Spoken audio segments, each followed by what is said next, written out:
Hello दोस्तों, study with Simi में आपका स्वागत है। कैसे हो आप सभी दोस्तों। इस वीडियो में मैं हरियाणा के बारे में कुछ इम्पोर्टेंट पॉइंट आपको फटाफट बिल्कुल 2 मिनट में करवाने वाली हूं। तो चलिए शुरू कर लेते हैं बिना टाइम को वेस्ट किए।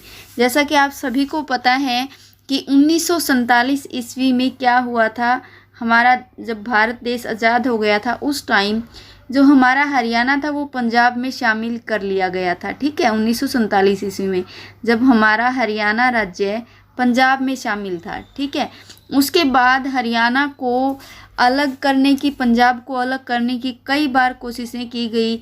यानी कि दिल्ली में मिलाने, एक बार जो महमूद हुसैन हैं उन्होंने 1925 ईस्वी में दिल्ली में मिलाने के लिए बात की गई हरियाणा को, क्योंकि वो चाहते थे कि पंजाब से निकालकर जो हरियाणा है उसको दिल्ली में शामिल किया जाए।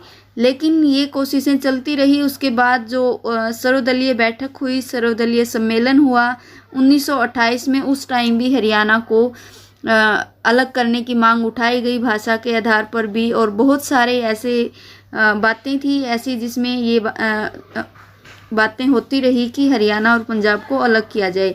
उसके बाद फिर भीमसेन सच्चर फार्मूला आता है, यानी कि पंजाब के जो मुख्यमंत्री थे भीमसेन सच्चर, तो उन्होंने भी एक फार्मूला अप्लाई किया भाषा के आधार पर। वो चाहते थे कि हिंदी, जो हरियाणवी हैं वो हिंदी बोलें और जो पंजाबी हैं वो पंजाबी को ही बोलते रहें।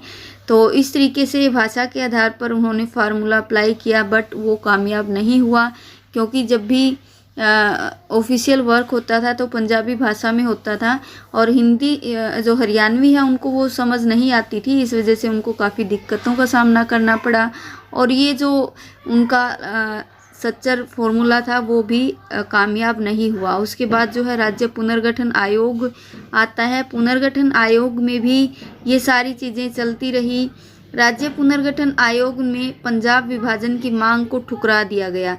उसके बाद फिर क्षेत्रीय फॉर्मूला तैयार किया जाता है 1960 ईस्वी में, पर वो भी कामयाब नहीं हुआ। उसके बाद संसदीय समिति का गठन किया गया दोस्तों।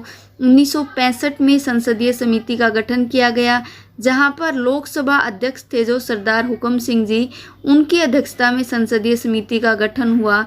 उसके बाद 1966 में पंजाब सीमा आयोग का गठन किया गया और पंजाब पुनर्गठन एक्ट को पारित किया गया। ठीक है, तो फिर तब जाकर के 1 नवंबर 1966 को हमारा जो हरियाणा राज्य है वो अलग हुआ और 17वें राज्य के रूप में हरियाणा राज्य अलग हुआ। तो दोस्तों ये काफ़ी इम्पोर्टेंट बातें हैं और इनमें से एक भी ऐसा क्वेश्चन नहीं है, एक भी ऐसा पॉइंट नहीं है जो आपके मतलब एग्ज़ाम में अभी तक नहीं आया हो। एचएसएससी के सभी एग्ज़ाम में इस टाइप के क्वेश्चन पूछे जाते हैं। इसके बाद नेक्स्ट क्वेश्चन देख लेते हैं एक बार। नेक्स्ट पॉइंट बहुत ही मेन है। हरियाणा का गठन आप सभी को पता ही है कि 1 नवंबर 1966 को हरियाणा का गठन हुआ था। अब जो ज़िले हैं, सर्वाधिक जनसंख्या वाला जो ज़िला है हरियाणा का वो है दोस्तों फरीदाबाद, और सबसे कम जनसंख्या किस ज़िले में है? पंचकुला ज़िले में सबसे कम जनसंख्या है। हरियाणा का क्षेत्रफल जो है 44,412 है। यहाँ पर 44,412 जो है हरियाणा का क्षेत्रफल है। और हरियाणा का जो जनसंख्या घनत्व है दोस्तों वो 573 है। ठीक है, हरियाणा का लिंगानुपात जो है 879 है और हरियाणा की जनसंख्या 2,53,51,462 है दोस्तों।